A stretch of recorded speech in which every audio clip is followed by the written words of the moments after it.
My name is Jeremy Sarachan. I'm from St. John Fisher College, I'm a professor there, and I'm going to talk to you about how I had my students create their own digital installation art and show it in our art gallery on campus. This is St. John Fisher up in Rochester, New York, the city where you'll be coming next year, but not to our college. And we also have a major there called Digital Cultures and Technologies, with cool courses like interactive media design, physical computing, and computational media. We also have a fairly extensive college core, and one of those things is a perspective on the arts, where people are going to basically learn about literary and visual arts. Usually it's literature or film. They study the cultural and historical significance, and they also learn how to communicate about the art, and in some cases actually create the art itself. Now, I wanted to create a course that was unique to digital cultures and also would be in the core, and so I created Algorithmic and Data Art. The first course before that, the course has a prerequisite called Introduction to Computational Media. And in that course, they learned about the language processing to basically make basic computer graphics and some simple games. And the code looks kind of like this. Oh well. Okay. In the next course, which the first one was a prerequisite for, I wanted them to get away from the screen. How could they actually make installations? So we used Arduinos. They learned the basics of that. We also used Makey-Makeys.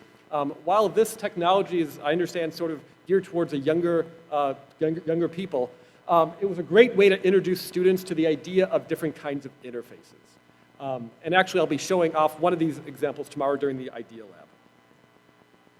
Now, luckily, we do have an art gallery on campus. And here it is. Now, most of the time, all the art in it is very traditional, paintings and the like. But we decided to kind of mix things up. So we got in there, we got the room empty. We spent 2 weeks in there. Basically, the students figured out what they wanted to do with the room. We talked about how you can display art, what you can do with it. And these are mostly students who hadn't done much with art before at all. So they tried out different things. OIT, our technology department, was actually kind enough to give us 24 PCs that they were about to recycle. So we got to use it for that. And we moved walls around, did all sorts of things, and made some nice creations, as you're about to hear about now. All right, my name is Justin Dugan, and this is my piece.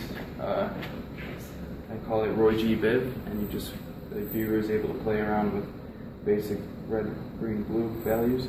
You can either hold this and use the control panel to manipulate the waterfall. And what I did was make it so it's like a game where the player uses the tinfoil as the controller. The way it works is you hold the pear and the ground, and it will show you the total fat, vitamin C, sugar, and potassium levels. What we have is multiple keys set out in tinfoil, and when you hit keys, they change into different small phrases so that you can kind of create your own poem. So that's why you need to use an external mic. But I also kind of freaked out when the students did them all vertically, but that's the way it goes. So basically, briefly, they made poems. They made digital poems.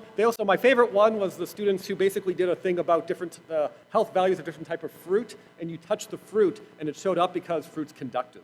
So that was kind of cool. The room basically became this. We had different installations. We used the hands to show where you should click.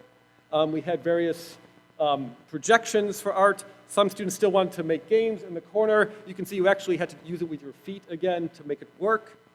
And then we also had another class the previous semester in digital art, and we showed that as well to have some sort of semi-traditional work as well.